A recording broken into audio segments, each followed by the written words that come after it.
Welcome to McPlum, simple solutions served daily. You begin by confirming prerequisites, kernel compatibility and Python version because mismatches break model runtime. Once confirmed, install system packages and libraries. This prevents missing shared object errors later. Next, fetch the LM Studio app image or the official installer. Using app image simplifies permissions. Make the file executable and run it. You'll see the GUI initialize.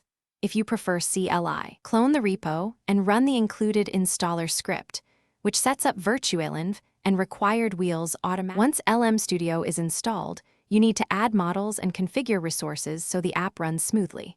Put model files in the default models folder or point LM Studio to a custom path.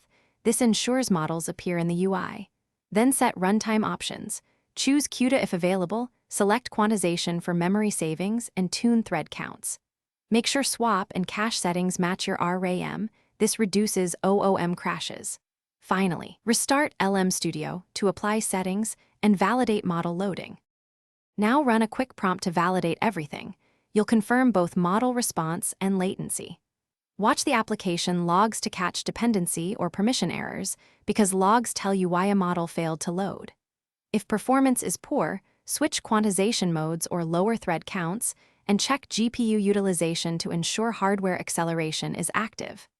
If things break, reinstall the missing libraries, update your GPU drivers, or increase swap space. That single troubleshooting step often resolves out-of-memory. Thanks for watching. Stay juicy and subscribe.